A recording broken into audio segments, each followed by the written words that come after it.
वित्त मंत्री निर्मला सीतारमण ने बजट में मिडिल क्लास को एक बड़ा तोहफा दिया। उन्होंने टैक्स पेयर्स को बड़ी राहत देते हुए 12 लाख तक की कमाई पर टैक्स को फ्री कर दिया है।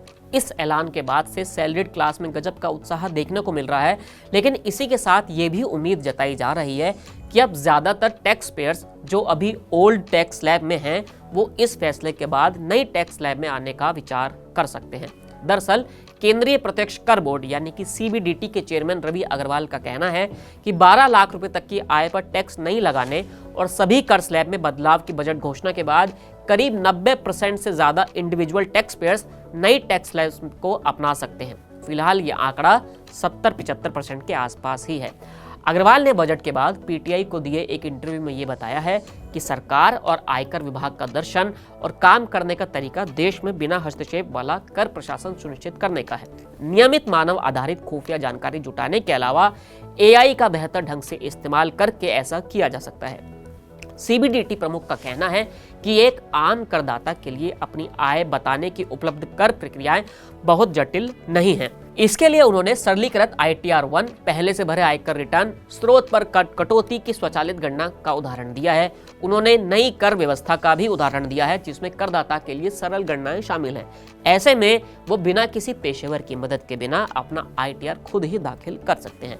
इसमें पुरानी व्यवस्था की तरह किसी कटौती या छूट की अनुमति नहीं होती है। सीबीडीटी केंद्रीय वित्त मंत्रालय के अंदर काम करने वाला एक विभाग है। वित्त मंत्री निर्मला सीतारमण ने शनिवार को बजट भाषण में मध्यम वर्ग के लिए महत्वपूर्ण आयकर कटौती की घोषणा करी थी। उनका कहना था कि नई कर व्यवस्था के तहत सालाना 12 लाख रुपए तक की आय वाले व्यक्तियों को कोई भी कर नहीं देना होगा। छूट की यह सीमा वर्तमान में 7 लाख रुपए है। वेतनभोगी वर्ग के लिए 75,000 रुपए अतिरिक्त मानक कटौती भी उपलब्ध है। इसका मतलब यह हुआ कि 12,75,000 तक सैलरीड वाले इंसान को कोई भी टैक्स नहीं देना होगा। बजट के जो दस्तावेज हैं उनके मुताबिक निर्मला सीतारमण ने इस सीमा से अधिक आय वाले लोगों के लिए कर स्लैब में भी बदलाव किए हैं। इससे सालाना 25 लाख रुपए तक की आय करने वाले लोगों को 1.1 लाख रुपए तक बचाने की मदद होगी। उनका कहना है कि आयकर भुगतान के संबंध में बजट में की गई घोषणाओं के साथ आने वाले वक्त में अधिक से अधिक करदाता नई कर व्यवस्था को चुन सकते हैं।